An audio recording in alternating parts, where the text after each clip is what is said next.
later, after another 500 over years of completely no teaching is practice. No Buddha's teachings be practice. So anyway, so within the degenerated time, there also a time called auspicious, fortunate time, which can be start right when Buddha came to existence. Then it will degenerate all the way up to the time we call the Taksam Zinbe. It's the time that only remain the sign, the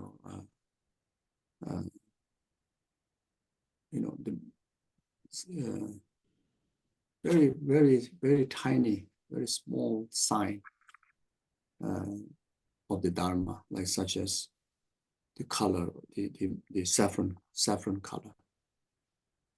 It is so rare that you don't even see such color. Even you see is maybe just like kind of a dot. So then the human beings during this period, even starting from fortunate time, overwhelmed with the degenerations of the 5 different factors, including of the delusion. Delusions are by nature, it is so destructive, and it is so stubborn to get rid of. And the delusion within this degenerated time is even more stubborn, even more intense influence to us. And to introduce antidote to those delusions is not easy to get to understand by the people who carry those delusions like ourselves. So except Shakyamuni Buddha, the rest of the other 999 Buddhas, they say, no, I won't able to go down this time. It is too tough. Even the Buddhas, they felt too tough to teach us. They kind of rejected. Then only Shakyamuni Buddha, he says, okay, then I will go. I will go to the southern world to reveal the Dharma and lead the sentient beings, lead in particularly those human who carry these 6 elements, who carry the potential of if the Buddha able to, if the individual living beings able to appreciate the teaching, the Dharma that Buddha revealed, then there are even potential that we carry within one lifetime enlightenment. So those 6 elements, that such conducive base very much complete within the southern, the human beings of the southern universe, which is us, on top of the 4 elements, earth, water, fire, air, then the 2 elements that we receive from our father, mother to form this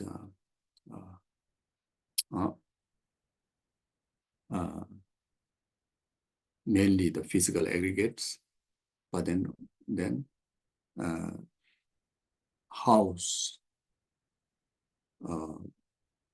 the rest of the 5 was the rest of the four aggregates, like such as consciousness, feeling, compositional factor, etc.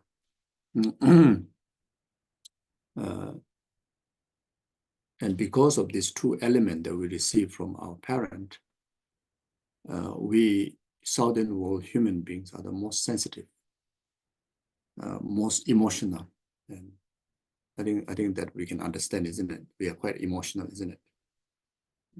So easy to cry, so easy to laugh, so easy to be happy, so easy to be sad. So so easy to attach, so easy to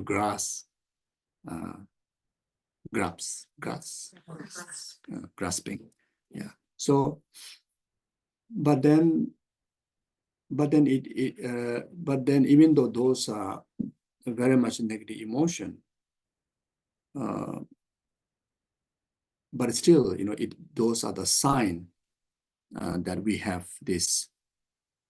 Those are very strong sign that we also have a sensitivity towards great love, great compassion. The stronger the grasping that we have, it is a sign that we can have the strongest wisdom. We have the strongest ignorance, the strongest grasping, such as inherent grasping, permanent grasping. That is a sign that there's also the opposite element that we can gain the greatest wisdom of emptiness, greatest wisdom of realizing the nature of impermanent, etc. Because of we have so strong attachment, we can develop such an intense attachment and intense aversion. That's why there's also the opposite element that we can develop boundless love, boundless compassion. You see, so yeah, so like that. So anyway, so the Shakyamuni Buddha, who showed the light, light for the path or light on the path,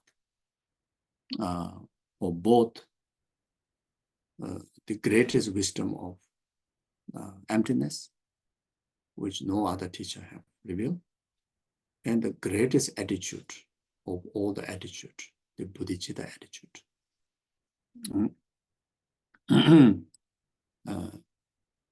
And while having this precious human rebirth, which as mentioned before, this, on the basis of 6 elements, if we are able to fully adopt, fully take onto the path of our life into cultivations of altruistic wisdom and altruistic attitude, our resultant enlightenment to be just like Guru Shakyamuni Buddha is very much in our own palm, or maybe you can say what tip in the tips. What do you call? In the fingertips. So so now just to think about that, how unbelievable kindness of Guru Shakyamuni Buddha. Firstly, he throughout countless eons of on the path training, he also wants like us, and he never practiced the path for his own sake. He practiced the path, whatever virtue he accumulated, whatever training that he engaged, he always engaged with the attitude of altruism. There are many Buddhas. There are many Buddhas, even among the 1,000 fortunate Buddha, there are many Buddhas who their earlier reincarnations. Some of them are in the arhat, solitary arhat. They remain in the nirvana for many eons. Then eventually they awake from the nirvana. Then they enter into the Mayani path. Then they get enlightened. And just sidetrack from altruism and entering into the self liberation path. And the nirvana path makes them weaker. Even they are equal Buddha. Once they are Buddha, they have the equal quality, but because of the cost that they accumulate in the past, make them somewhat weaker and somewhat stronger. Like Shakyamuni Buddha is the most courageous one. And if you ask, is among these thousand fortunate Buddhas, even among Buddhas, they have high rankings in their knowledge? No, they are all enlightened beings, same, equal. But then why Shakyamuni Buddha is so courageous, and why not the rest of the Buddhas? Because of the path they practice during the training. So now this is teaching for us. You see, for us also, if we practice with the most courageous motivation, altruistic motivation, even we do slightest form of virtue, this will result to be the most courageous Buddha. And if we only practice for our own self, and that will also result that we will be weaker one. You see, so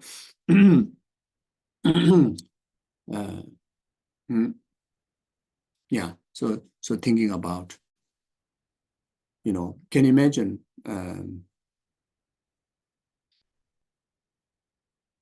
not just for the Buddhist practitioners, just in the general world, if there is no wisdom of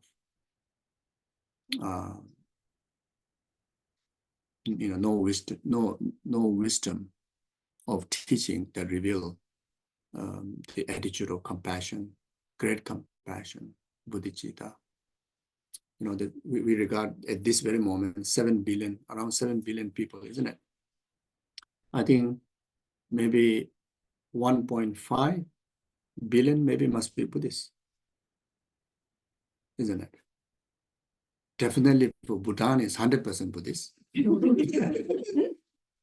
And the Bhutanese Buddhists, they have the complete like the Tibetan Buddhists, the same, and the Buddhism that we practice, we have the element of Sutra, Vinaya, and Tantra, the complete. There are many Buddhist community, they just practice Tantra.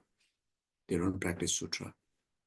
Certain Buddhists, they only practice Mahayanic Sutra, but don't practice much of Vinaya.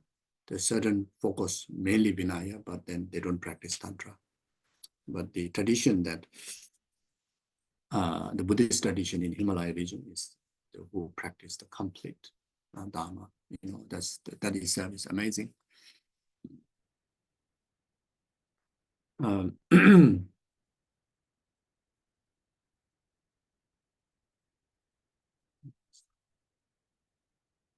Yes. I was talking about the number of Buddhist practitioners, about 1.5 billion maybe. And this 1.5 billion or maybe even 1 billion current Buddhist practitioners or Buddhist, for the past maybe 2,500 years, and maybe for how many years. Without this teaching, I think there would be more distracted people. Because of this teaching, I think that,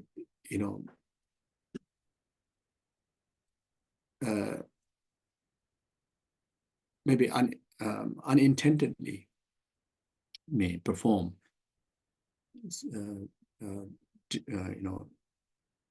some heavy distractions, but otherwise all observe basic principle, observing the law of karma,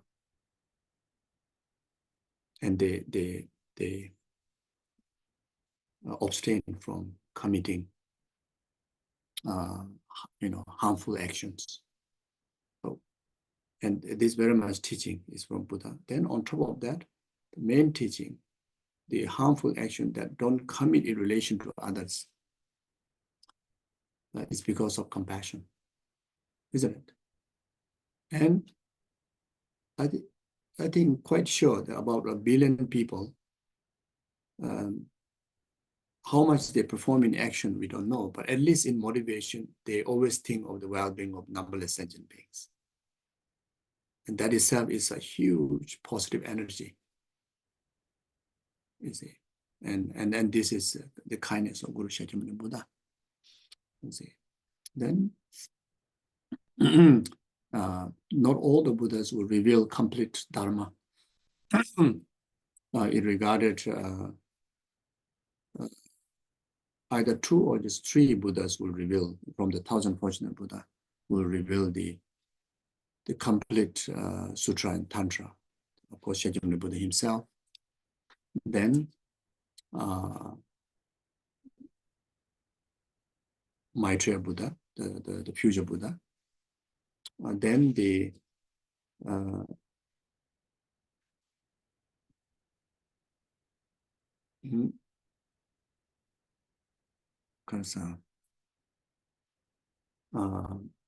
from the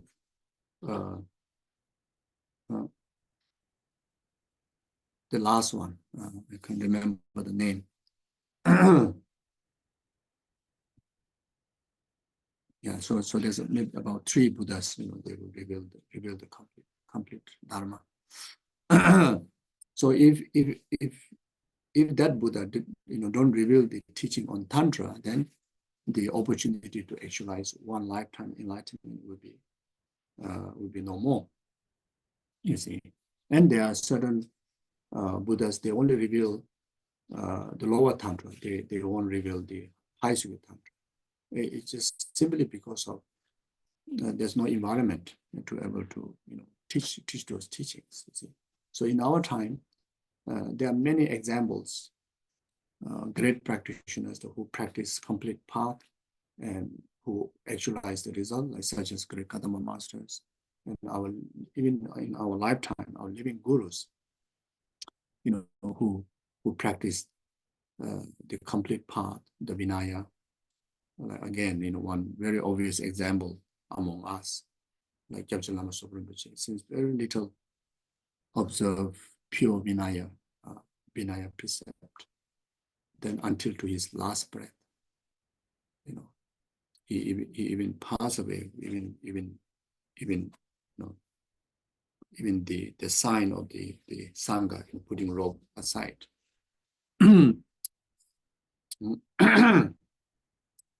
Then no question about the pure observations of the 253, the equal Vinaya vow as Guru Shakyamuni Buddha. Then no question about the Bodhisattva, the Mahayanic Sutra practice. The essence of the Mahayanic Sutra is the practice of the Bodhisattva vows, Bodhisattva precepts. The essence of the entire Buddha's teaching on a Vinaya is the fully, the ordination practice, which is the highest Vinaya vows that Guru Shakyamuni Buddha observed. And he, passed down the lineage that we human being also, can have them. So then Bodhisattva vows, so the Vinaya vows, they are not easy to know what they are if you are not Sangha, if you are not fully ordained Sangha, you will not know what exactly those amazing practices are. If you are not a novice Sangha, you will not know what of those precepts. Only reveal when you committed to the practice. But when it comes to the Buddhist vows, it is very open. not like the Vinaya precepts. And also, the Bodhisattva precepts are to be illustrated, not only in your heart, but through your speech, and through your physical actions. Very much manifest into daily activities. How you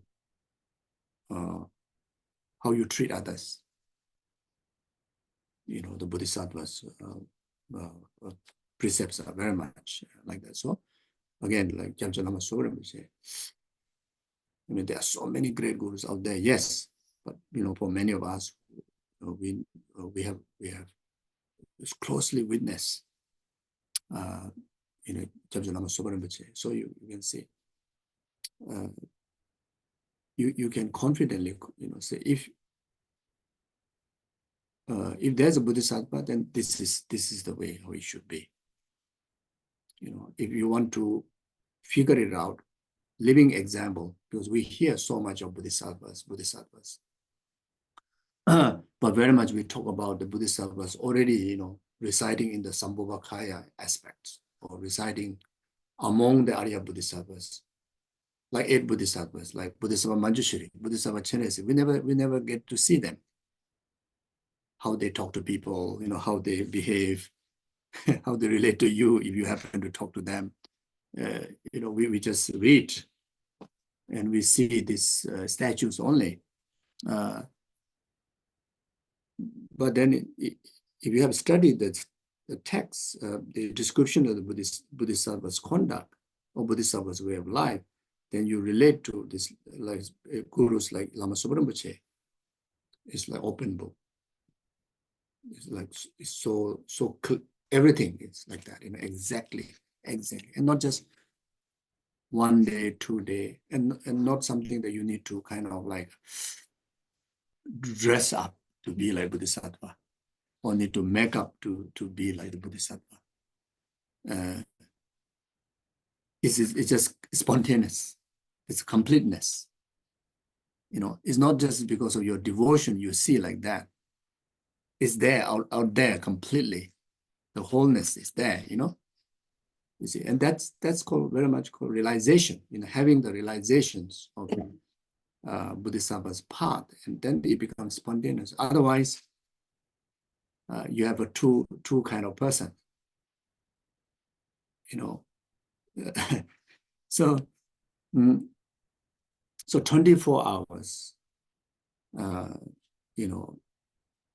for 70, Rinpoche passed away, I think 78, maybe 70 something. So since very little, he become Sangha, and people know that that he's like he behaved differently. I remember that just last year or year before, when I was on pilgrimage to Bodh Gaya. That's during His Holiness Dalai Lama's teaching. And at Rajgir, surprise meeting with the precious Drupa Rinpoche, the Bhutanese Lama, who offered his monastery nunnery to Lama Zopa Rinpoche. We met him there. Then after that, in Bodh Gaya itself, I went to see Rinpoche and spent a few hours. And he shared one story long time ago. Maybe I don't know exactly which year, but it could be sometime, I think, maybe late 80s, maybe around mid to late 80s, maybe. So there's a teaching event by the previous His Eminence Ling Rinpoche, offering extensive Lamrim transmissions in Varanasi. So the major disciples are all the lamas, all the reincarnated lamas. And during that time, these young lamas are like Lama Zopa Rinpoche, Drupa Rinpoche, and there are so many, very much of all the lamas from the entire great monasteries. So all these reincarnated lamas were put into one separate accommodation, and there are most of the very much everybody need to share rooms. So Dupo Rinpoche and Lama Zopa Rinpoche happen to share a room together. And these reincarnated lamas, they have to also take turn to do cookings for their meal, etc. And they need to eat together. So Dupo Rinpoche witnessed that, because this is the first time they're meeting together and they are put together. And initially he felt very strange about this lama, who's not whole night sitting like that, not sleeping, not talking, then also not attending timely, for the meal. Always like bit strange behavior,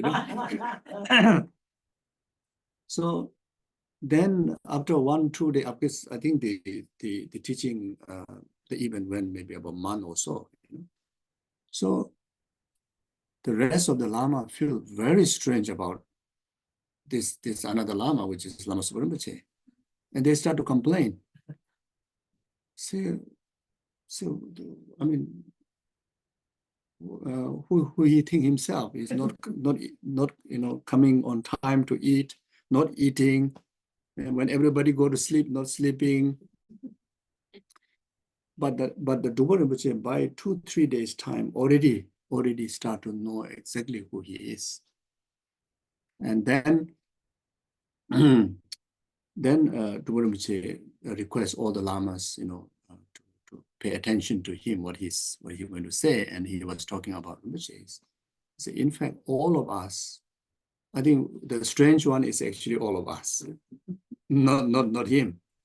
He's actually 24 hours completely absorbed into practice, absorbed into meditation. There's no interest about anything, the worldly, whatever, like we get together, we simply gossip, we simply, just maybe singing song or whatever. We do that, even, we monk do that. When we get together, we also gossip, and especially me, I play a lot of Hindi song, you see. So sometimes, especially after this kind of teaching event, the moment teaching finish, and we first thing is talk about food, talk about music, talk about maybe some game to play. So it's normal, So I imagine maybe they must be also doing something like that, and maybe I'm big mouth. I'm sorry for, but I just hear our story. I didn't see, so I'm just putting myself into that shoe. Then I'll be quite messed. So anyway, so they found out that in fact he was meditating all the time, and even when he was talking to this, he was like very pacified, very peaceful. That it doesn't show any sense of interest other than, I think, meditation.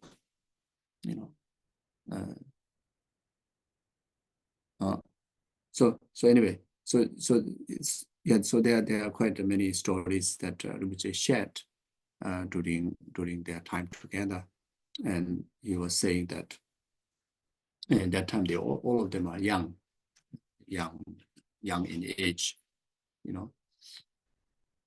Yeah, so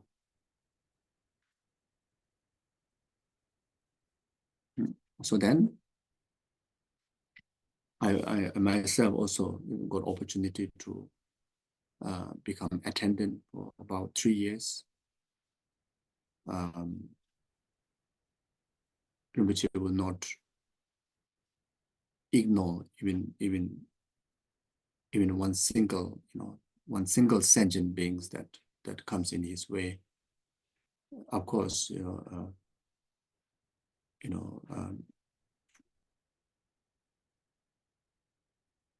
the entire numberless sentient beings, but for our ordinary mind, for our ordinary, for our ordinary knowledge of him in his day-to-day life, there's a great amount of time he dedicates making practice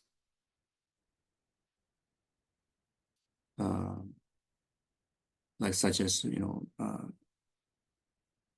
even materially giving food, to those formless beings, like pretas, intermediate state beings, spirits.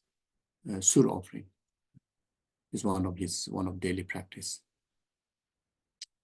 From that alone, you can see no question that if he happened to see one insect, he will take time to bless them, recite powerful mantras, or bring them. Just yesterday, I saw just pop up one little video that I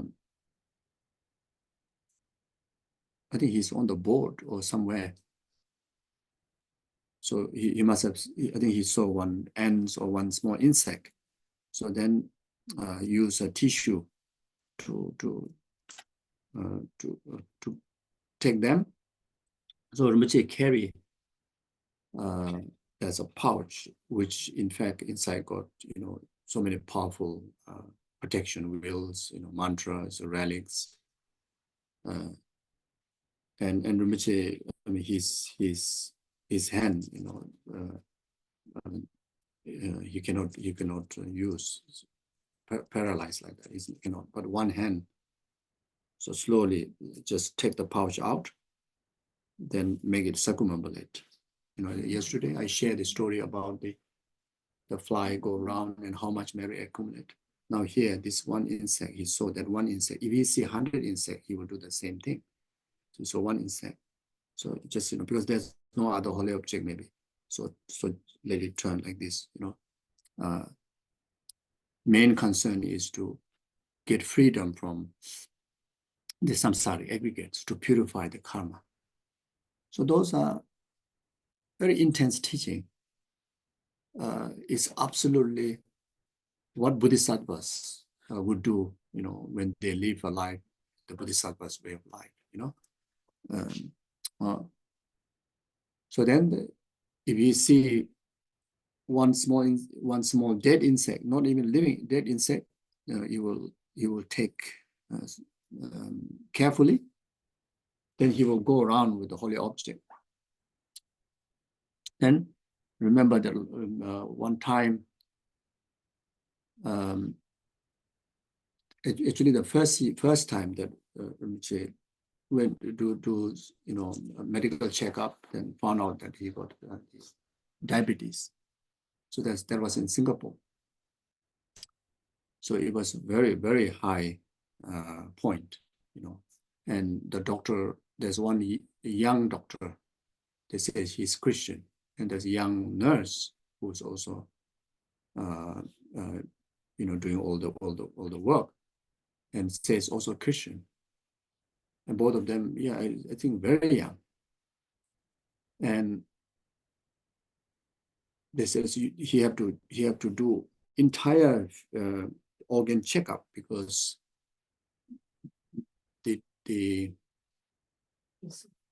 this so high, by now, maybe many organs may affected.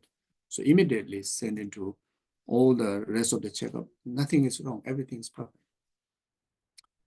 And that doctor says it has to be maybe perfect lifestyle that you have, maybe great exercise, controlling food, that somewhere, somehow, even though this diabetes is very high, but the rest of the organs are still intact. Or it has to be your own religious practice, it says. That they're too young. And the doctor, the Christian doctor, said that. I was there. And then Venerable Roger, so the doctor asked, what is his lifestyle? So then he said, he don't sleep 24 hours. He never sleep. And his breakfast, breakfast, we put breakfast around 6 o'clock. and he eats around 11 o'clock. And his lunch, sometimes no lunch, sometimes lunch maybe 4 or 5 o'clock. And when he really have time to eat, he don't chew properly. He eats so fast. And whatever amount put there, he would just take everything. But then sometimes there's no time, there's nothing, and he carry on, no food. So then he says, sometimes we go to certain places, people, take opportunity to offer like Tibetan tea, sweet tea, black tea, whatever, everything. He would just take everything, But then sometimes even sip of water, really somehow didn't manage to drink even sip of water. And it goes days like that. Then always sitting, because he with that time, when he give teaching, he goes 12 hours non-stop. If teaching start, let's say, around 5 o'clock in the evening, it will finish morning 8 o'clock. And there are many occasions that Rinpoche just keep teaching, but people need to work, people need to sleep, people need to eat. So by the time in the morning, it's starting time, full house. Then in the morning, it's Rinpoche himself alone, just talking. Two attendant, no choice, you still have to stay, So it's very much all the time like that. Even before he passed away, even how much try to control his time, still it doesn't go. That's something that help to get his body rest. It's like non-stop. As long as he get opportunity to be in the service of others, it can be just one person, it can be a large crowd. Give 100%, and if you happen to have an audience with him, from his side, unless you just get up and go, or someone asks you to leave, otherwise he will let you be there for 24 hours, many 24 hours. He will continue to, until he sometimes get exhausted, he will sit like that. But then, like giving a full attention, to you, and even to the insect, like that.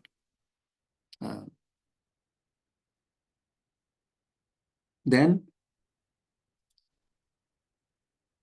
yeah, so after Venerable Roger was explaining his day-to-day lifestyle, then this doctor says, that definitely has to be your religious practice.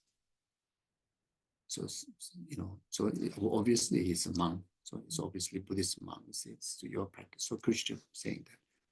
Then Rinpoche, very respectfully say, thank you.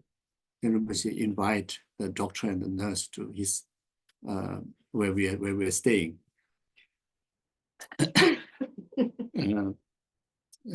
He just happened to invite them, and they also accepted. So they came. The moment they arrived, so Rinpoche was, I think, he was, he was walking around that house. We are staying in one house. So in his room, there's a small table where all his relics and the Buddha's images, put there to go circumambulation, but very small space. The moment this doctor and the nurse, Christian doctor and nurse arrived, Rinpoche asked them, Rinpoche lead them into Kora, the circumambulation of that. And he didn't stop because it's so small. And of course, we also have to follow, we get dizzy. But he was keep going around and going faster and faster. These two Christian young doctor and nurse. So you see, so Rinpoche actually treating the doctor and the nurse to be liberated from samsara, and they are treating him to get liberated from diabetes.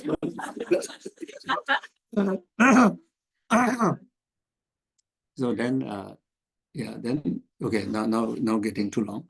Then maybe this one, last one, but many of you have already heard, there's one journey we made to Laudo.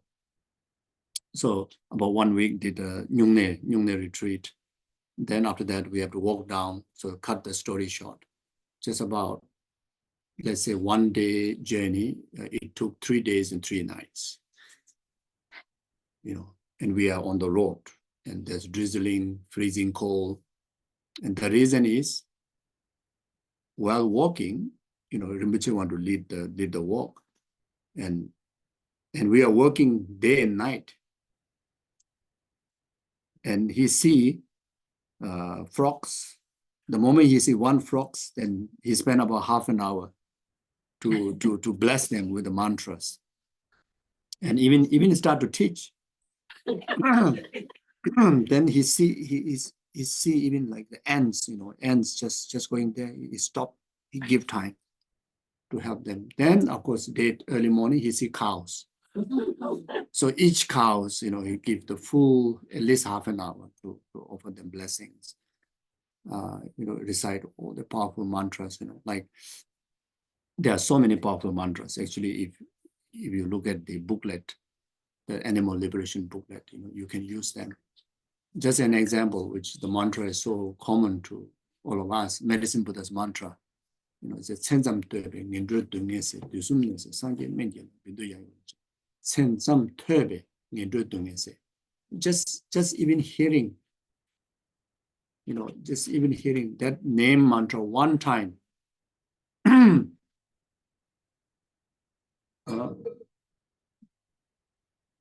it will stop the door. It will close the door to reborn into 3 lower realms. Just hearing one time. Is no need to understand. So if you recite to any insect, you help them to not to reborn. At least it is immediate reincarnation into 3 lower realms. I mean, just that alone. Greatest gift, greatest protection, greatest help that you're able to provide. You see. So then there are many such great mantras. Which you recite like that. Then in the early morning, there's one puja, Torma opening puja. Most of you have seen wearing a cap, and there's usually they even use the hair, but we use the thread. So the water offering, Torma offering. So that practice dedication to all the 6 realm beings, but in particularly those of in the various sufferings in hell realm, to liberate them. So like that, you see. So so much of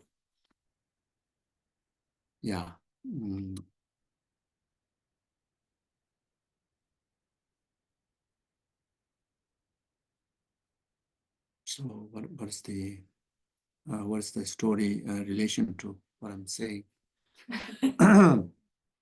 Example of Bodhisattva. And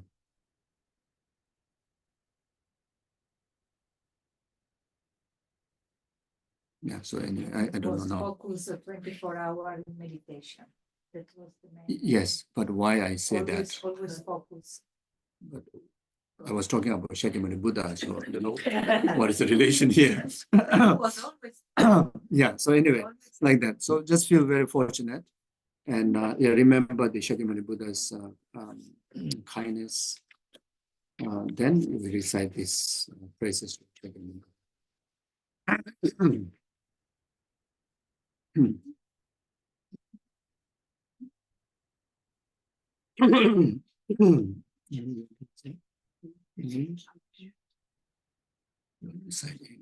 Yeah, maybe. Okay.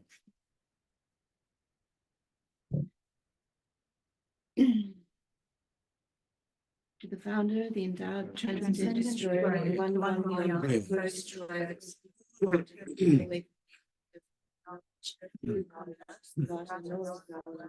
Supreme God of human beings to attain, teacher of gods of human beings, to you, the completely and fully awakened one, without transcendent destroyer, or his conquerors, stewards and children of man, I prostrate and make offerings that go to refuge. To the founder of the endowed transcendent destroyer, the one of beyond the first destroyer, completely perfectly awakened, perfectly acknowledging good conduct throughout the world. Supreme God of human beings, teacher of gods of being. To you, completely awakened one, the endowed transcendent destroyer, the glorious conquerors, the jewel of frustrated conquerors over earth. The founder of the objects and destroyer, the one from beyond, the destroyer, the completely perfect, fully awakened being, perfect acknowledging his conduct throughout the world. Supreme God of human beings, to retain the teacher of God of human beings. To you, the completely and fully awakened one, the endowed transcendent destroyer, the glorious conquerors, the jewel of the Chag plan, I prostrate. When O Supreme amongst humans, you are born of this earth, you paced out the strides and then said, I am supreme in this world. You who are wise men, I am strength. With your bodies formed supremely pure, disciplination like a world mountain, fame that blazes in the three worlds, winner of various laws, or you like your strength. With supreme science, face like spotless moon, color like gold, to you I prostrate. Thus free like you, the three worlds of love. Incomparably wise one, to you I prostrate. The Savior had great compassion, founder had all understanding, the field of merit and qualities like vast ocean. To you, the one God of vastness, I prostrate. Virtue that frees one from passion, virtue that frees one from the law. One path to sublime pure reality, to the Dharma that pacifies, I prostrate. Those were the great and also mature path to liberation. The whole field qualified with realizations, who are devoted to moral precepts. To you, the sublime community intending virtue, I prostrate. Homage to the supreme Buddha, homage to Dharma refuge, homage to great hunger, to all three ever devout homage, to all worthy of respect, bound in bodies as many as all around us habits in all aspects, with supreme faith I pay homage. Do not commit any non-virtuous actions, perform only virtuous actions. To do your mind covered, this is teaching of Buddha. Star, visual revolution, veiling the land, an illusion from the beautiful bubble, a dream out of lightning, seeking vision things as such. Through these mirrors, pretending to be, take a rank with false theme, to the beautiful and be delivered from the thorough vision. Return by the ways of aging sickness dead. I prostrate to the area. English. I prostrate the Arya That I hear at one time, God of swelling on massive ocean's mountain. He crushed fury together with great beauty of plants, the great beauty of the I bet I had one God of the concentration of the happiness of the cold for my appreciations. So that at the time would discuss amongst stuff area. On very practices of application of wisdom, and beheld those five aggregates also the same duty. Then with the power of Buddha, then to show which has said this, what we touch on us, and how James found the lineage trade, practice the activity of the five virtues of wisdom. He said that the Bodhisattva very good is from the lineage.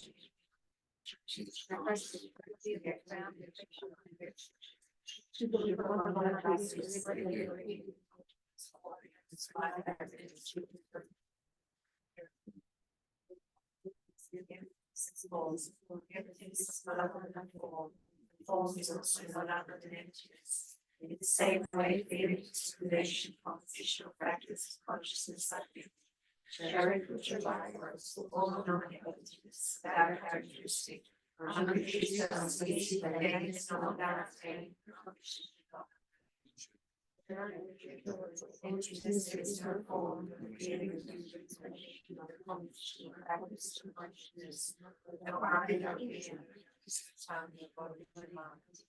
visual the sound of the taste of the touch. There is no I element, so absolutely consciousness. There is no association, so utterly within.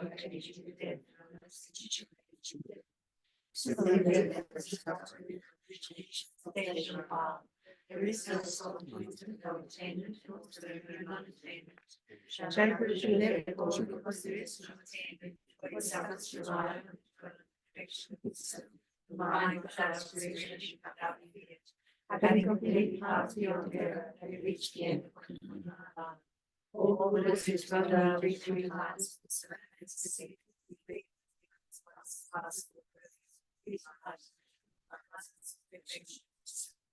Therefore, natural perfection is a natural very hard. That's natural, naturally interesting. No matter the temporary classified source, if you know it's true, it's not all. Natural perfection is the I am all.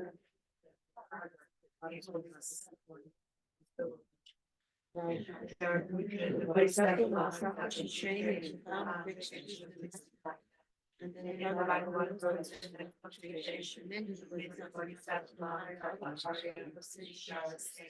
look, so it's like that. It's like that.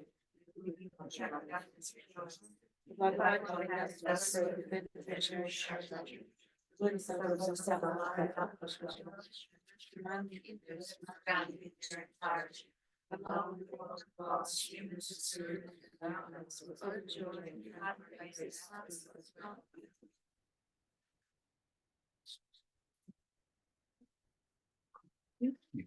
I and all surrounding sentient beings was because there is a ring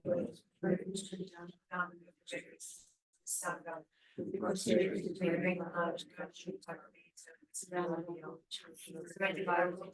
by the extent of these existence by substance and direction. By the end of the restrictions of in the past, the king entered the struggle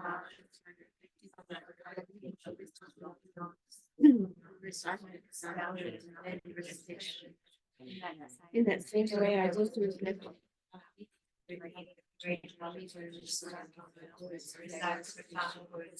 recitation. They all deceive the spirit and that all lengthening version that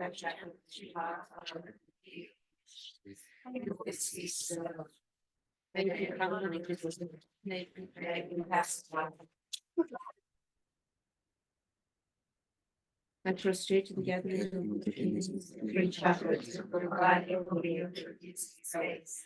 They were housed, they wanted such compassion, like mother and child.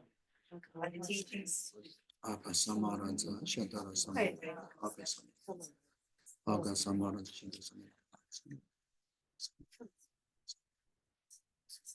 Aga Samaranza, Shatara Samaraya, Tayata, Umgata, Paragata, Parasamata, Buddhist, Tayata.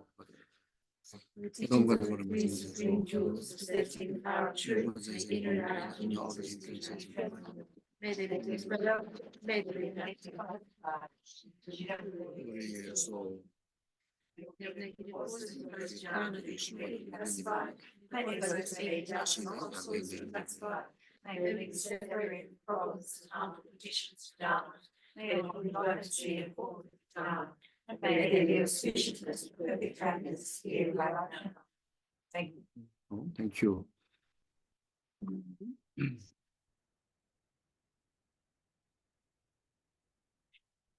Go to the short language. Short language, I think, page 28. Thank you. Oh,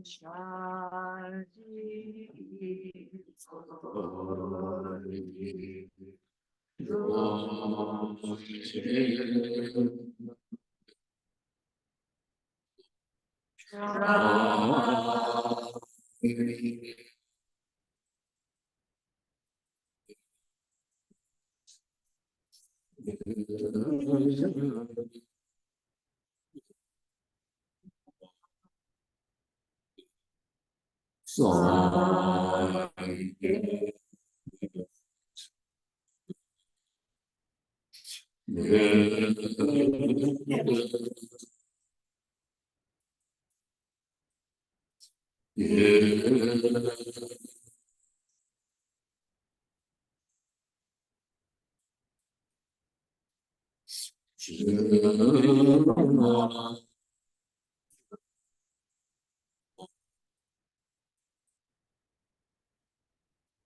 holy and perfect, you alone, from the clouds of passion that fall from the skies to your down eyes.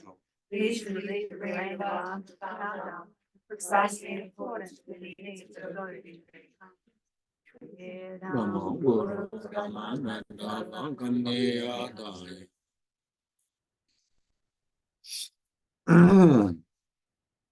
Sanje Shadam Soje Shadam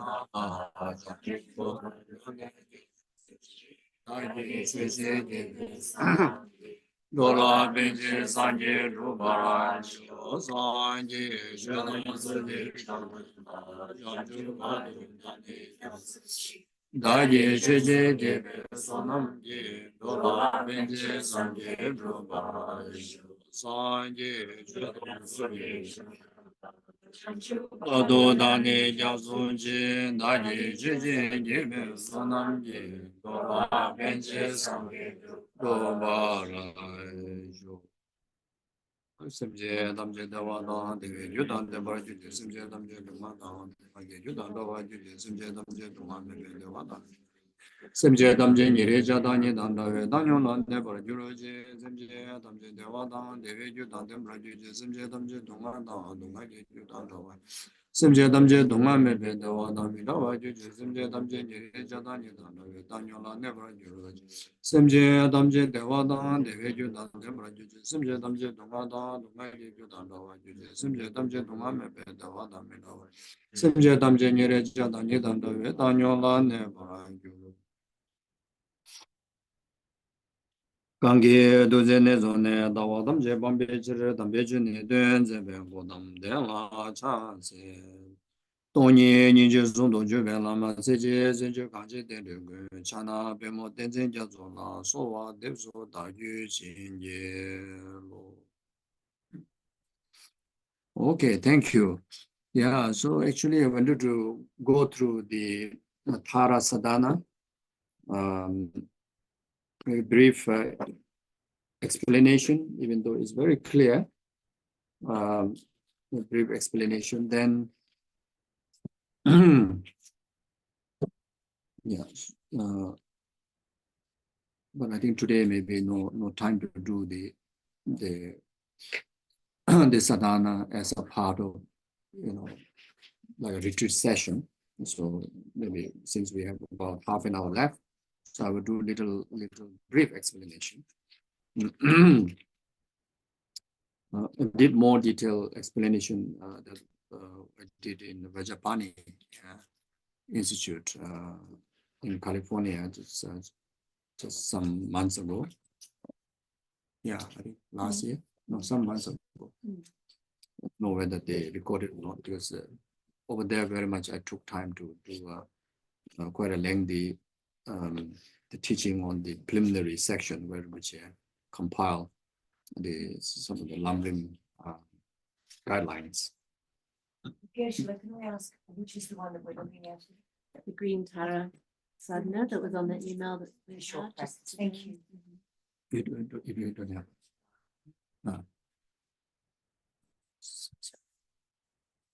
you can forward, you can see in mobile. Oh, that's in, You have, okay. sorry.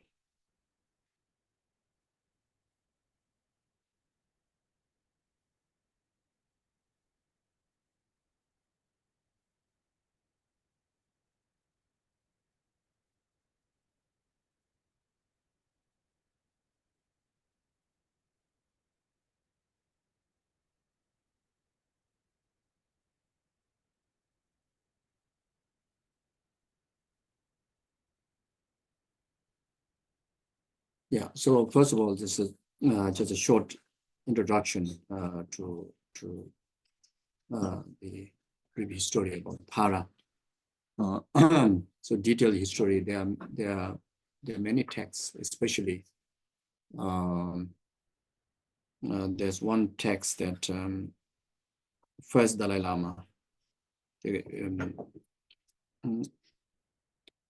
Yeah, there's a commentary on the Tara practice by first Dalai Lama. There's also extensive detail about that.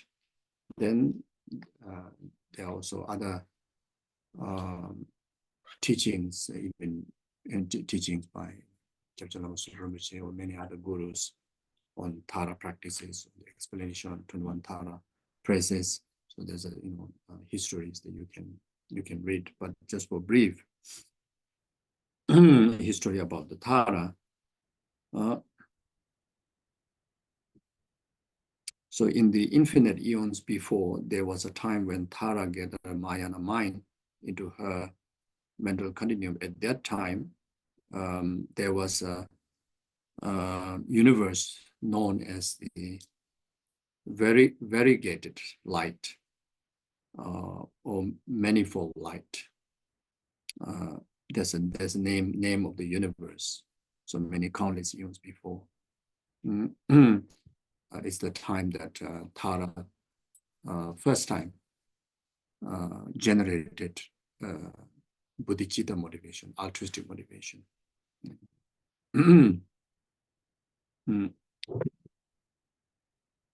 So at that time, there's a place.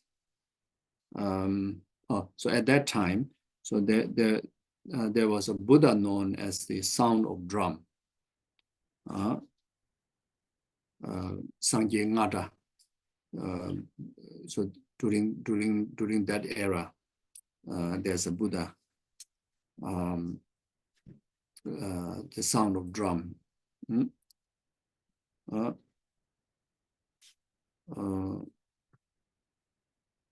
And she was then she was as a princess known as Geshe Dawa. Then who inspired by the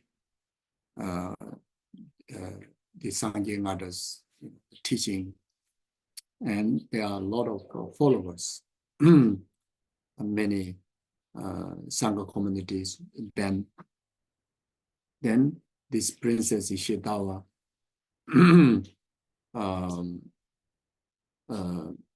inspired by the Bodhisattva's conduct, and then she generated the altruistic mind. Then she dedicated her time to offer service to the sanghas and be in the service of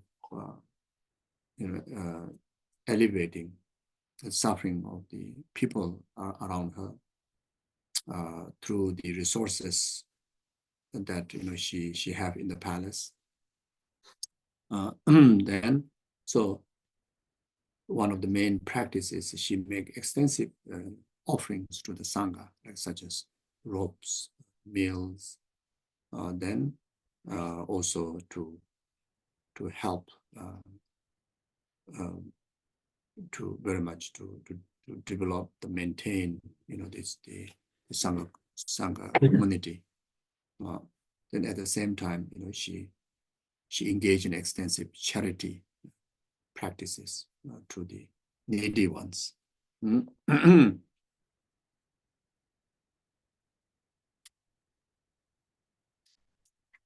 So among those sanghas, there are many high realized, bodhisattvas, solitary realizers, hearers, which makes the object of veneration become so powerful. Just even someone holding a vow, even preordained vow, become an object of our veneration, become object of our offerings and service, where we can accumulate extensive merit, and no question about able to do so to the someone like a bodhisattvas and solitary realizers and arahats. So daily she engaged in such practices, make her accumulate extensive merits.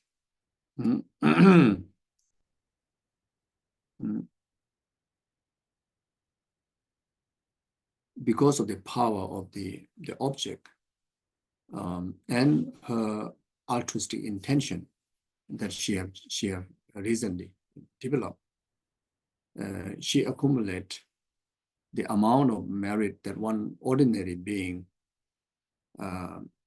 making charity to the ordinary recipients for countless billions of time and countless billions of life, within one day, she able to accumulate as equal as that much vast merit. So that's one of the reason, like us,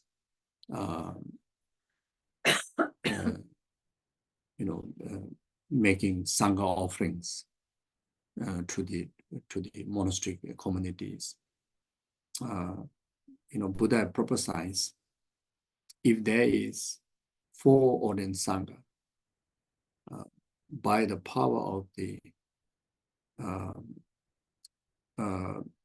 by the natural meritorious karma to actualize foreordained sangha, then one definitely is arhat. Definitely is someone who is the supreme object of our veneration, who hold the highest capability to bring about benefit to accumulation of merit to whoever relate to them. So even they may be like 4 young sanghas, maybe 4 new maybe monks or nuns, just to have the karma in that environment to host 4 sangha. It's it proven that there's one is emanation of arhat. Without relying on the Buddha's omniscient word, the power of the meritorious environment required to have a sangha, then for our ordinary mind, it's very difficult to detect that, very difficult to know that is reality. So, but Buddha said that, the omniscient one saw that. So, so therefore, from there, then we can understand making sangha offerings, or even offering prostration to the sangha community. When you visit monasteries, then when the sanghas are performing pujas or meditations or studies, whatever it may be, you venerate them through making prostrations. It is one of the most powerful objects to accumulate extensive merit. Then,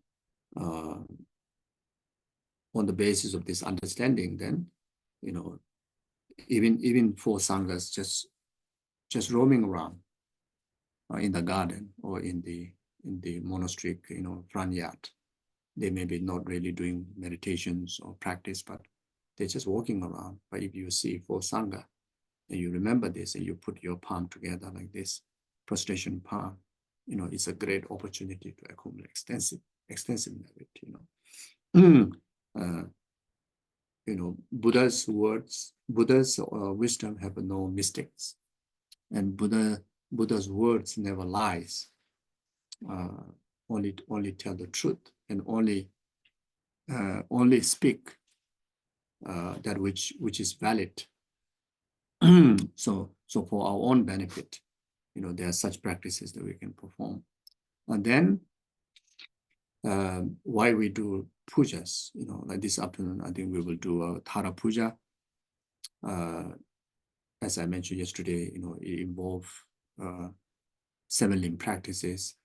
Then there's a number of recitations of 21 Tara praises. 21 Tara praises is actually is a word that which actually initiate us to offer veneration, through words and through our heart, recognizing the qualities, the different abilities of the 21 Tara, different characteristics of the 21 Tara. Then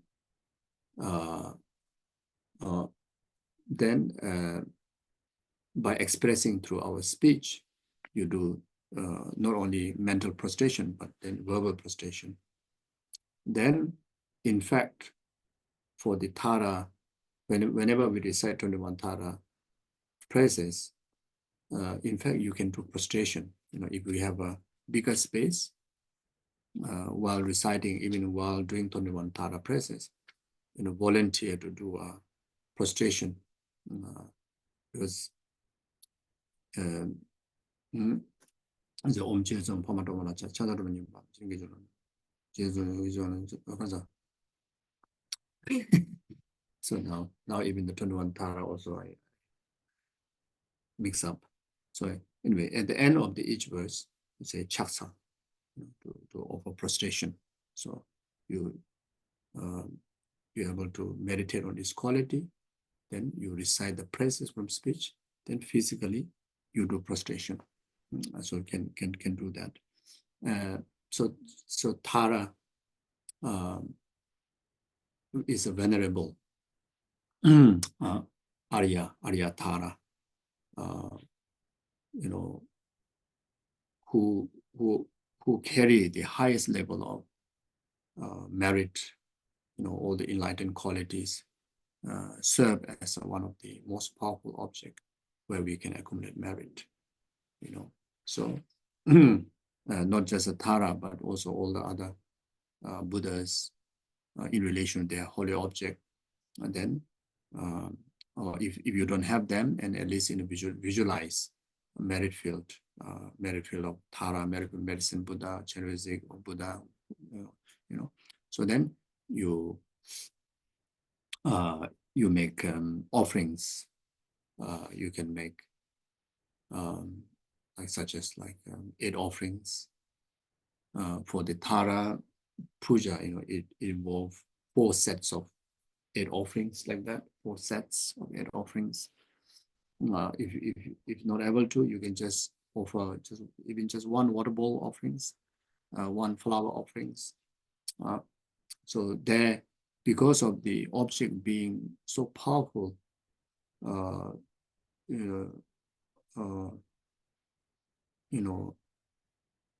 object to influence us to accumulate such a vast merit. So these are the the very much reason why the statues exist, why pictures of the Buddhas exist, why merit field come into our life. Not just host them, of course, just hosting them itself is benefit, but the main purpose is to relate us in purification practice, accumulation merit through the 6, through the 7 limb practices, and then there are many yogas in relation to the Tara Puja. Many stages of the meditation. So all are the meditation guide. So this is solely to accumulate so much merit like that.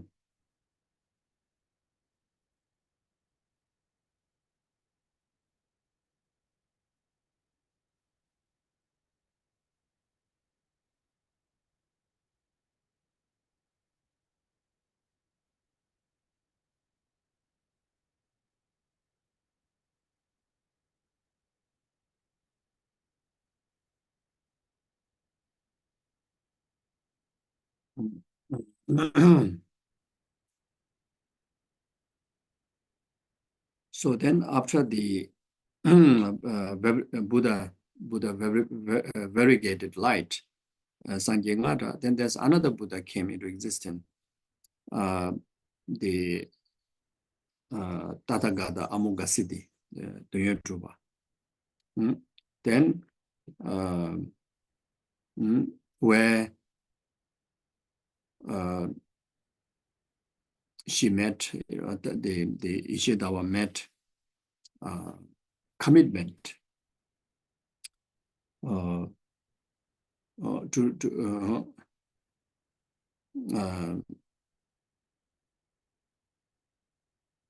the commitment to protect entire numberless sentient beings and liberate them, in the state of full perfected, enlightenment.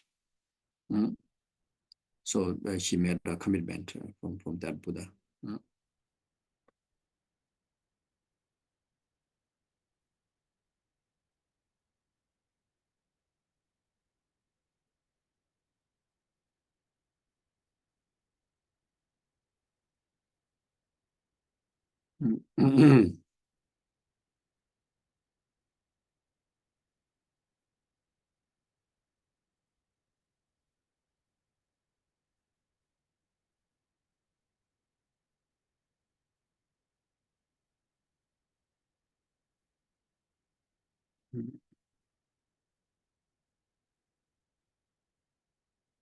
So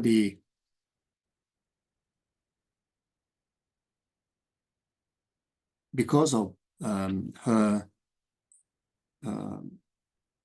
vast accumulations of merit, then the arahats and the Arya Bodhisattvas, through their clairvoyance, saw that within short period of time she will be enlightened. And those of the senior venerables, senior sangha, those of who are already arhat, suggested Ishidawa, you should take, within short period of time, you will be enlightened. And you should take a reincarnation of a male form to get enlightened. Then the Ishidawa replied to the venerables that I want to enlighten in the form of female. And then when the arahats heard that, the Bodhisattvas, the arahats heard that, they rejoice and they praise. Then she continued to remain the outer aspect, in the normality of what she has been doing, still continue to serve the Sangha community, make extensive offering, charities. But then her merits were accumulations of the three countless years of merit is rapidly, accomplishing. Then the higher the merit she accomplished, more the greater number of sentient beings are liberated from the samsara. Some they abide into great amount of beings, those who are not on the path, to abide them, to enter them into the path, to cultivate the path. Those who are already in the ordinary, those who already enter into the path and in the ordinary level, abide them into the Arya path. And those who are already in the Arya path, then she condition, inspire, or offer the conducive environment. She very much serve as like benefactor, serve as a protector, to actualize a conducive environment. Those Arya Bodhisattvas to fully focus in practices and quickly abide them from the lower ground to the higher ground, the lower bhumi to the higher bhumi. There are 10 bhumis to be developed. Then while she's doing that, she herself able to accomplish the completeness of the 3 countless eons merit, and she get enlightened herself, and because of her action, even while she is training on the path, liberating so many beings in such a way, when she, even before she become enlightened, she was given the name as a Tara. Tara means a liberator by these great venerables of the Bodhisattvas and the Arhats from the solitary realizers, the healers. They give her a name as a Tara, Dolma, a liberator. So then, so that's one of the legend, or one of the story, one of the history of the Tara. The another history is that so this history is the initial, very initial, one ordinary woman, how actually, from ordinary become enlightened. There's one another legend or history. After Tara was enlightened, then there's another practitioner, who eventually become Arya Bodhisattva, the Bodhisattva Chen, the Bodhisattva, the compassionate one. So who has been very much similar like the Tara, accumulating extensive merit, purifying limitations, and journey progressing, along the path through such practices. And when this Bodhisattva one day felt that for certain, quite a great amount of time, he has been liberating many beings, and by now the samsara should be empty. And when he look back into the samsaric realm, he realized that still there's a limitless living beings are still suffering. The samsara didn't empty yet. Then this Bodhisattva felt that the task is something that which may not accomplish. So he discouraged from what he's doing. He felt disappointed. So then, of course, there's overwhelming compassion is there, but at the same time, felt helpless.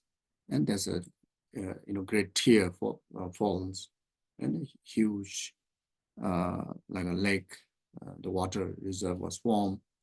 Then from the tears, then from the middle of the tear, middle of the water, there's a lotus manifest, and in the center of the lotus, then green Tara was born, and where the green Tara express the Bodhisattva Chen to never to give up, continuing his deeds of liberating sentient beings, and she commit to speed the activities of compassion and swiftly fulfill the, whenever the compassion is expressed in the concern of suffering being, then Tara is always there to sweep in, the purpose of the compassion, which is liberating, suffering beings from samsara. So, so that's how the Tara came about. So that's one of another story. And this again, we can relate to our normal life. If Arya Bodhisattva can be discouraged being in the service of others, then why not us? We are not even, entered to the ordinary Bodhisattva's path yet. Not even fully develop the created bodhicitta, the great created, design created compassion is not well structured in our continuum. How can we expect that we will not get discouraged? So by understanding that, then we repeatedly, come back to be in the service of sentient being, even how many times that you feel discouraged, how many times you feel offended, you feel helpless, you feel burnout. We ordinary being, we meet good path, good practice, and we do diligently practice at the beginning, and after some time, we also have this tendency of giving up because of the hardship that we may need to endure, or because of not seeing result during the period of from your practice. You give up. You may aspire to actualize enlightenment out of full enlightenment, full liberation out of that amount of time of practice. But if that is not delivered, then we are so easy to give up. So the hard, the arising, the thought of giving up may be there, and we need to, we should not regard that as the end. Rather we understand we're still a trainee. Even Arya Bodhisattva get tired of, or I would say get burnout, and why not me? And I should take a short break. I should, gather some conducive conditions, some inspirations, and make sure that you don't completely, go away from practice. That can also apply, like if you are taking care of, your elderly parent, or any sick patients in the family, and especially those of who serve as a nurse. Those are amazing service, service to the needy beings.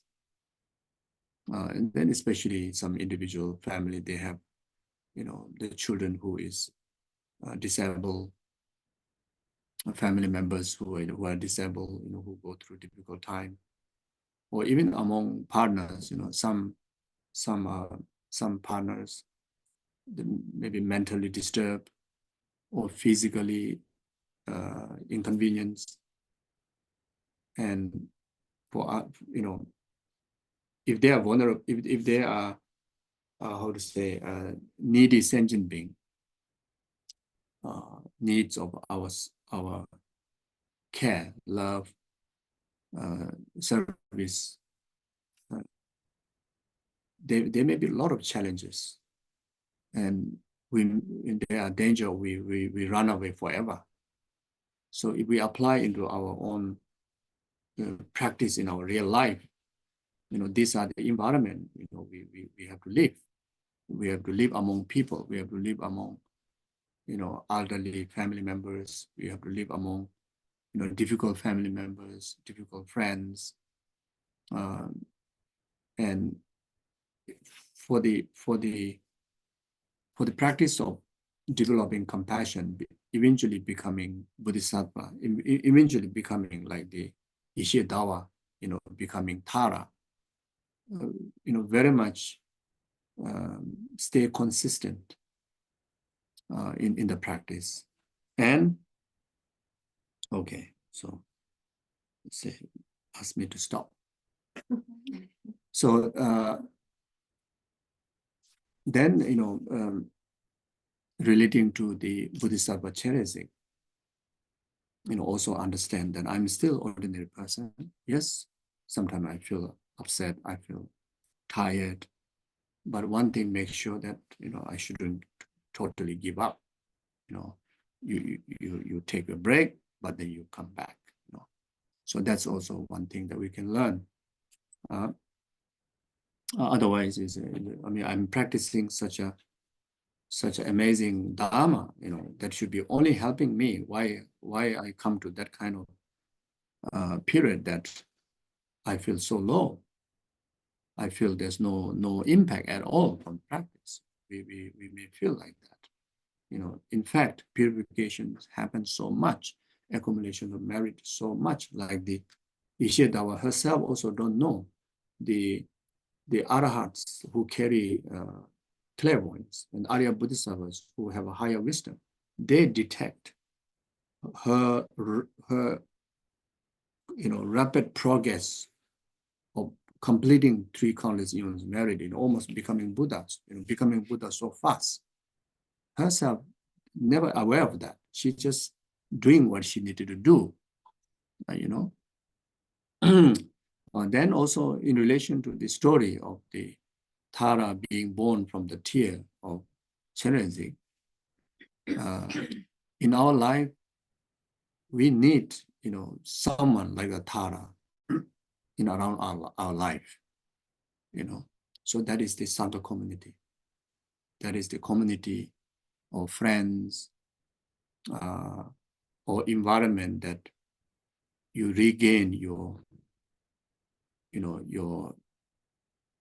inspiration in the development of compassion, in the development of realization on the stages of the path.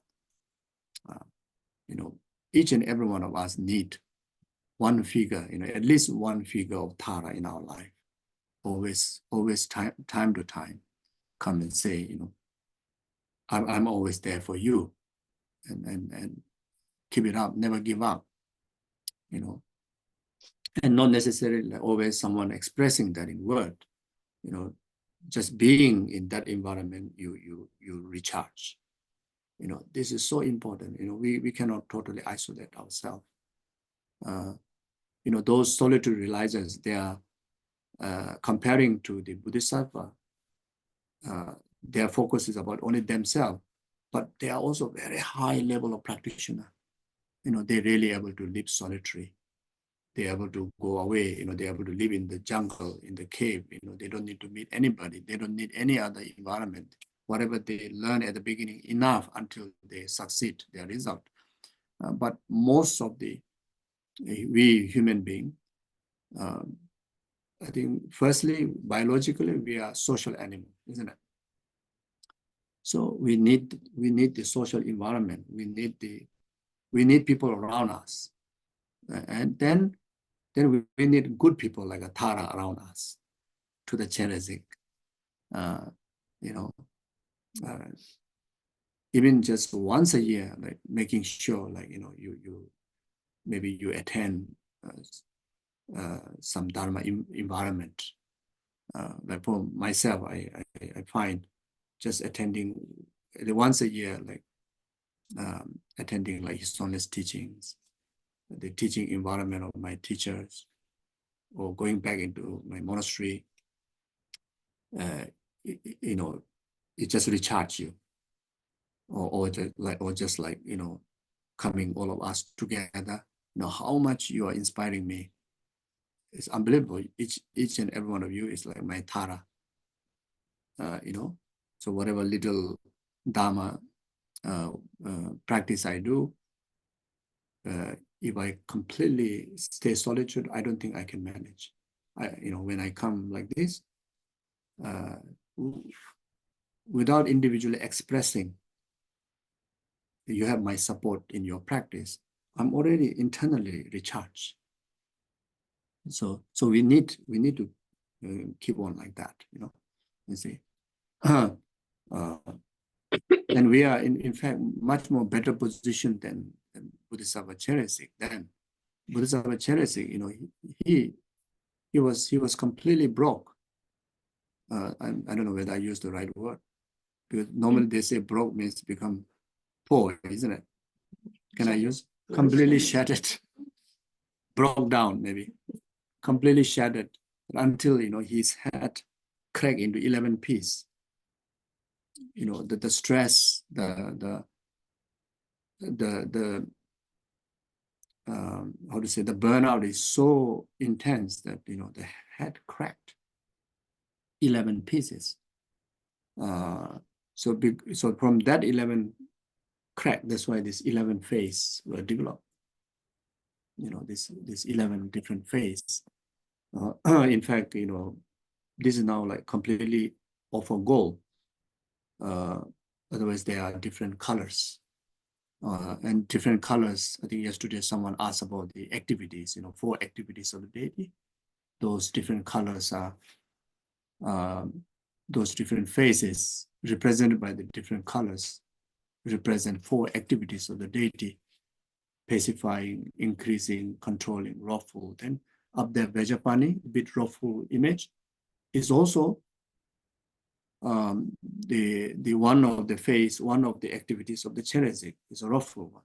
Then on very top, Amitabha, you see, anything to do with our spiritual development, to receive the blessings of all the Buddhas, for yourself to consecrate to be resultant Buddha, you need the channeling of the Guru.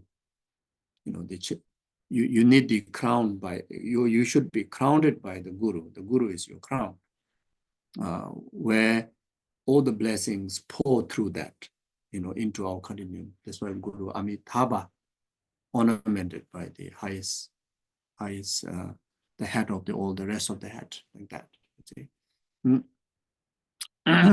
So in our case, we never experience completely crack.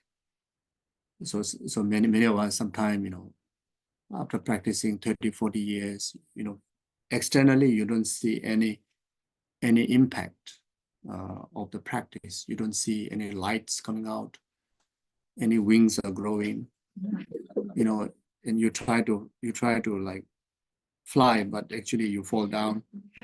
It's like there's no, and sometimes what is the benefit of the practice, and still getting sick, still getting old, and emotion also still very shaky. So sometimes one may think where the practice going, seems like there's no accumulations of the blessing, but the real blessing is actually immediately take place the moment you engage in any form of practice, is purifications of the karmic stain, the condemnations, and the current our body and also our mind is a product of our past karma, which we have to go along with,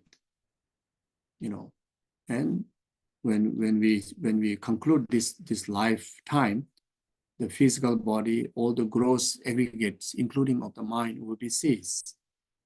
If we're able to get into a good purification, much purification, when we die, our physical body, the moment consciousness, leave from our body, and that's the final purification completely. Then even when it comes to our mental negativities,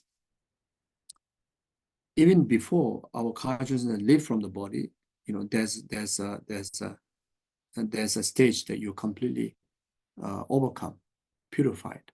But if unable to purify it through antidote in our lifetime, then we'll regain back when we take new rebirth, like such as in the intermediate state, and such as next rebirth, you see.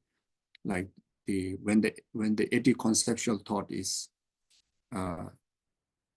by naturally go off from our mental system in order to experience the clear light, entire the karmical the accumulation, the potential can be completely wiped away from our aggregates, including our mental aggregates.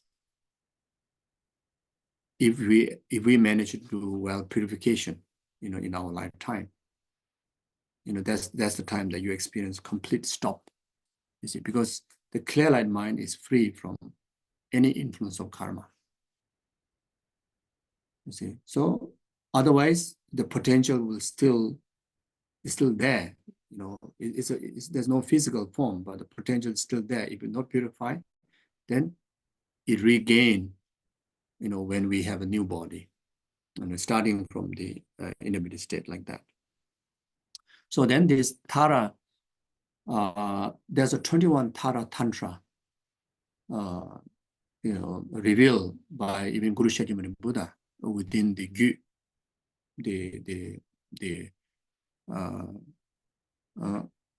about 100 volumes of the Gangyur. So there are many, there are sections of Gyu, which is mainly dedicated for Tantra. There are 11, different tantric treatises revealed by Shakyamuni Buddha on Tara. You see, and the 21 Tara praises, the Tara mantra Om Tare Tudare Ture Soha, and there's also heart mantra, name mantra of the Tara. All came from those tantric treatises. So it's not even composed by Tibetan master or the later Indian pandits. It's a direct word of the enlightened one. So therefore, by reciting like 21 Tara praises, even Tara mantra is so precious, so blessed, like that.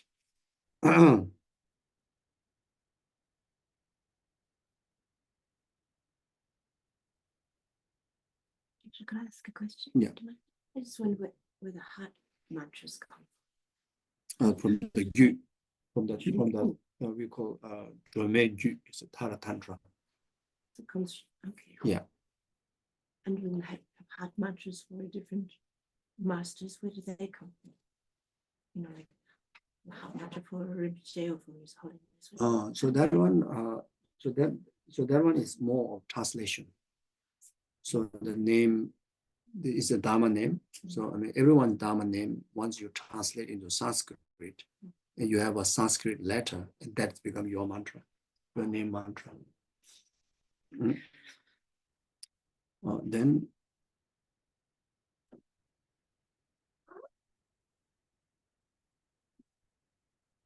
there's the 21 Tara, which revealed in Shakyamuni Buddha's the Tantric treaty, is the 21 Tara is in fact composed, revealed by the Buddha Vairocana. Among the five Dhyani Buddha Vairocana is the one who revealed. So there are many, of course, during our time, Shakyamuni Buddha is the source. But all this teaching exists even before Shakyamuni Buddha exists into our world. There are numberless Buddhas of the past, isn't it? So all use the same teaching, but then teachings were completely no more because of the destructions of the world system. Then there's the dark era that occur time to time. Even Shakyamuni Buddha's teaching also eventually come to a dark era where there's no Shakyamuni Buddha's teaching remain. then there's freshly, there would be a teaching revealed. So, but the essence, the teaching, the essence, the root is there. Since the first whoever become first Buddha, it's there, So if you trace back, then it's very difficult. I mean, there's numberless Buddhas already there, isn't it? So anyway, the 21 Tara process is, in fact, is prophesized by the Buddha Vairochana, and that confirmed or authorized in Shakyamuni Buddha's teaching, the Tara Tantra.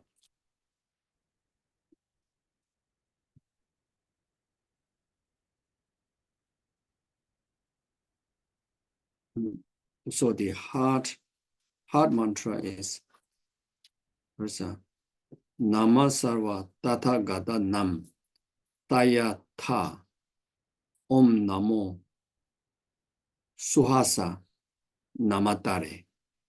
So this is called Sangha. So it's a heart mantra. No, root mantra. Sorry, this is called Sangha is root mantra. Now the heart mantra is Om Tare Tu Tare Ture Soha. So heart mantra is Om Tare Tu Nyingbo, heart mantra Om Tare Tu Ture Soha. So otherwise the Nama Sarva Tathagata Nam Tayatha Om Namo Suhasa Namatare.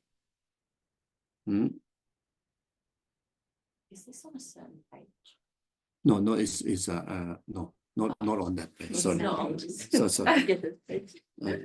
So this one is my little notes. I'm also confused now.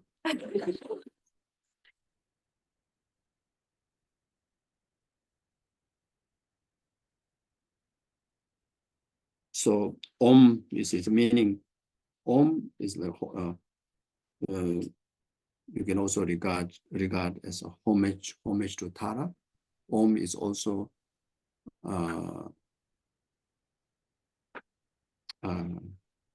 what lead the remaining wordings to be a mantra. So Ngari Go is like head of the mantra. Om also symbolize the causal practitioner's body, speech, and mind. Oma, 3 letters. It also represent our own practitioner's body, speech, and mind. It also symbolize our resultant Taras, body, speech, and mind. Then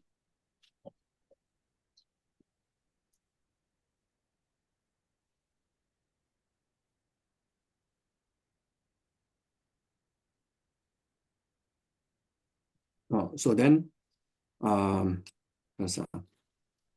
Tare Tu Tare Ture So. So Om Tare or Om Tara is the heroine, or Tare, Tara, liberator, or heroine.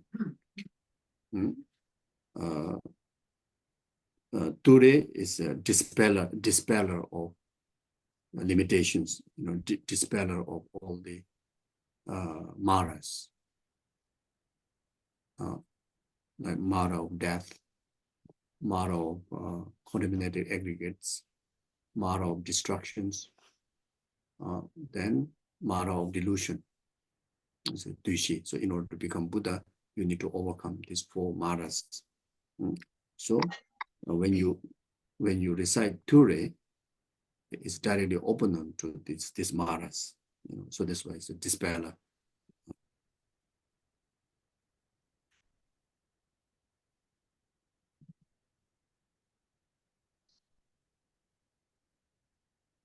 Okay, again I made a mistake. Om Tare, Tutare. First one is Tutare, isn't it? Tutare, then Ture Soa. So Tutare is a dispeller. So again I made a mistake. Sorry. Tutare is a dispeller of the hindrances. Ture meaning fulfill all the wishes.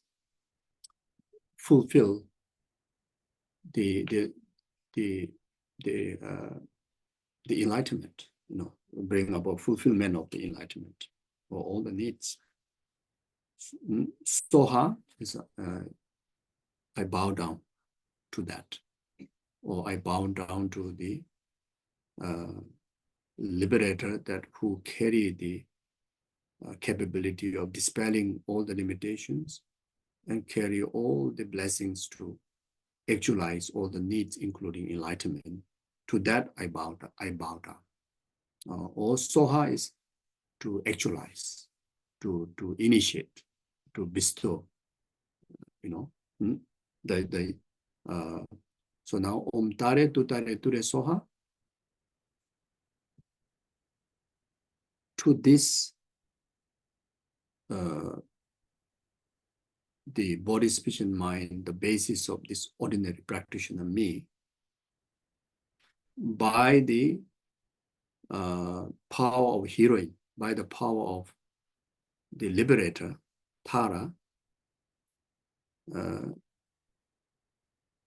dispel all the hindrances, like such as the 4 maras, and grant the blessing, or observe or initiate, bestow the blessings of all the realizations of the stages of the path up to enlightenment, and actualize Soha, me, achieving the resultant body, speech, and mind of the Tara within me.